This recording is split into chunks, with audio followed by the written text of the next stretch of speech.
selanjutnya ini ada pertanyaan. Secara psikologis, kegiatan arisan dinilai banyak manfaatnya. Misalkan mempererat silaturahmi, menguatkan jaringan bisnis, pertemanan, dan sebagainya. Bagaimana sebenarnya hukum arisan perspektif fikih Islam? Itu pertanyaan seperti itu, seperti kamu suka arisan gitu ya. Ya, memang arisan itu fenomena yang di hampir sebagian besar kaum muslimin, terutama ibu-ibu atau perempuan, memang mereka terbiasa melakukan kegiatan arisan. Memang betul tadi tujuannya silaturahim, mempererat jaringan bisnis dan seterusnya. Lalu apakah arisan ini termasuk sesuatu yang diperbolehkan atau tidak secara hukum fikih Islam? Pertama, di dalam Al-Quran banyak sekali larangan kita orang beriman memakan harta dengan cara yang batil. Ya ayyuhalladzina amanu la ta'kulu amwalakum bainakum bil batil. Hai orang beriman, kalian jangan saling memakan harta di antara kalian dengan cara yang batil, dengan cara yang tidak benar.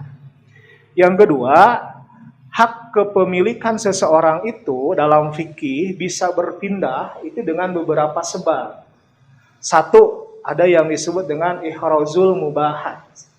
Jadi ihrazul mubahat itu artinya kita boleh memiliki sesuatu atau memanfaatkan sesuatu yang belum dimiliki oleh siapapun atau tidak biasa dimiliki oleh siapapun ya.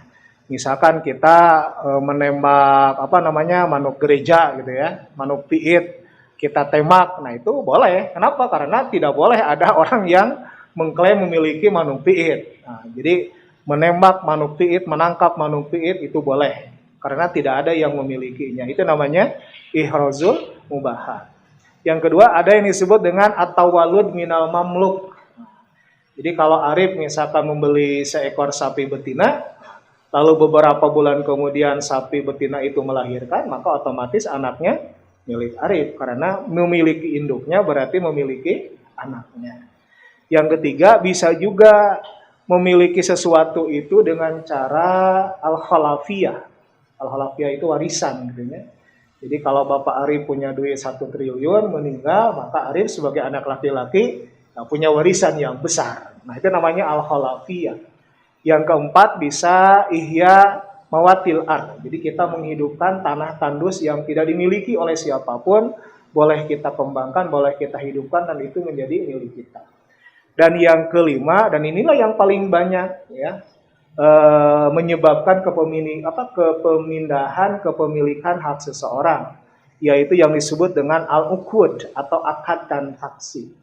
Jadi sesuatu benda bisa berpindah kepada orang lain kalau ada akadnya, ada transaksinya.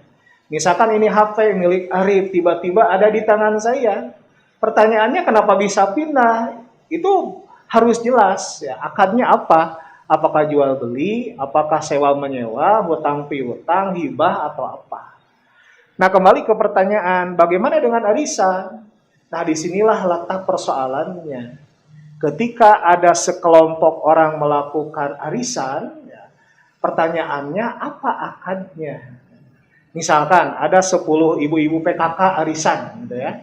Satu pertemuan misalkan harus membayar katakanlah 100.000. Nah, berarti satu kali dikocok seseorang mendapatkan 1 juta. Ketika dia membayar 100.000, pas datang, pas pulang dia bawa 1 juta. Pertanyaannya duit dia berapa? 100.000. Lalu 900.000 yang dia bawa duit siapa? Duit teman-temannya yang 9 orang itu. Pertanyaan ketiga, apa akadnya? Apa statusnya duit 900.000 teman-temannya kok dia bawa pulang? Nah itulah pertanyaannya. Jadi disebut simpan pinjam bukan, disebut hutang piutang tidak, disebut hibah apalagi. Karena ketidakjelasan akad itulah, maka sebagian ulama mengatakan bahwa hukum arisan itu hukumnya adalah haram. Karena ketidakjelasan akadnya. Tapi, ada tapinya. Bagaimana caranya supaya arisan itu yang tadinya haram menjadi halal? Ternyata bisa juga.